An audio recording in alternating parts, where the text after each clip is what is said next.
सावन का महीना परमेश्वर सदाशिव के सर्वहितकारी स्वरूप के प्रकट होने के आभार स्वरूप मनाया जाता है, क्योंकि इसी महीने में परमपिता ने अपनी सृष्टि की रक्षा के लिए देव दानवों के समुद्र मंथन से उत्पन्न हलाहल विष को पी लिया था। हालांकि आदिशक्ति जगदम्बा ने इस विष के घातक प्रभाव को अपने पति के कंठ में ही रोक दिया, इसलिए परमेश्वर को नीलकंठ के नाम से जाना गया। सतयुग में अनमोल निधियों की प्राप्ति के लिए यानी अधिक से अधिक सुख हासिल करने के लिए देवताओं और दानवों ने समुद्र का मंथन किया, अर्थात ईश्वर की बनाई दो बेहद शक्तिशाली लेकिन एक दूसरे के विपरीत सोच रखने वाली प्रजातियों ने समुद्र रूपी प्राकृतिक निधियों का ज्यादा से ज्यादा दोहन किया गया।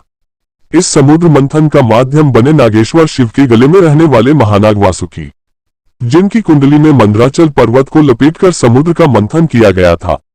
वासुकी का मुंह दानवों की तरफ था जबकि पूंछ देवताओं की ओर।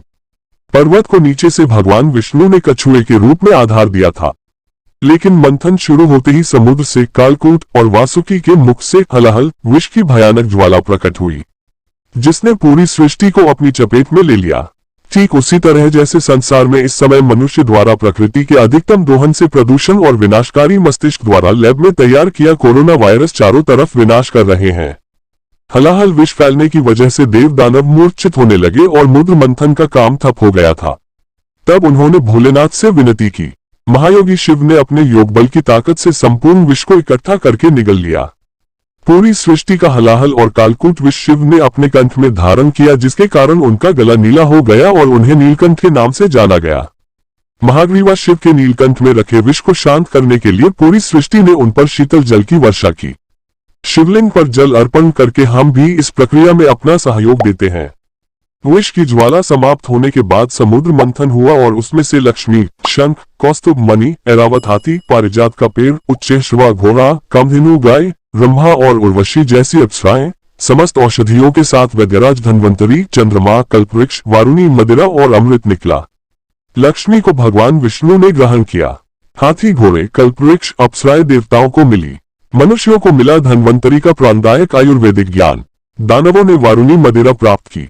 अमृत के लिए संघर्ष हुआ, जिसमें मोहिनी विष्णु ने दानवों को धोखे में रखकर उन्हें वारुणी मदिरा देते हुए देवताओं को सारा अमृत पिला दिया।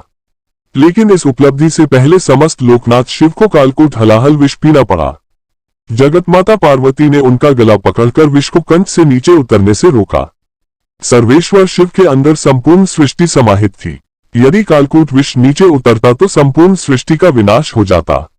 इसलिए ईश्वर ने महामाया पार्वती और अपने योगबल की मदद से विष को अपने कंठ में केंद्रित कर लिया। इसी विष की ज्वाला को शांत करने के लिए पिता परमेश्वर शिव पर ठंडे गंगाजल की धारा अर्पित की जाती है। सावन के महीने में देवता भी आकाश से रिमझिम फुहारों की वर्षा करके विषधर शिव का अभिषेक करते हैं। विष पूरी तरह खत्म करने के लिए आगे आई आदिशक्ति देवताओं, गंधर्वों, यक्षों, दानवों, असुरों, राक्षसों, मनुष्यों द्वारा अर्पित जल से भी शिव की जलन शांत नहीं हो रही थी। तब आदिशक्ति महाविद्या ने अपना सबसे पहला अवतार धारण किया। वह स्थूल शरीरा नील तारा के रूप में प्रकट हुई और विष के प्रभाव से नन्हे बालक की तरह बिलखते शिव को अबोध शिशु की तरह अपने गोद में धारण किया और स्तनपान कराया। महाविद्याओं में सर्वप्रथम तारा का रंग नीला होता है। यह प्रौढ़ावस्था में दिखाई देती है।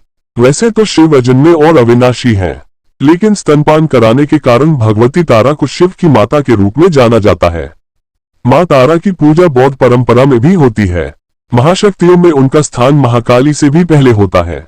उनके अमृतमय दूध की वजह से शिव की ज्वाला शांत हुई थी। माँ तारा का प्रसिद्ध मंदिर झारखंड और पश्चिम बंगाल की सीमा पर बीरभूम जिले में एक शमशान के बीचों बीच स्थित है।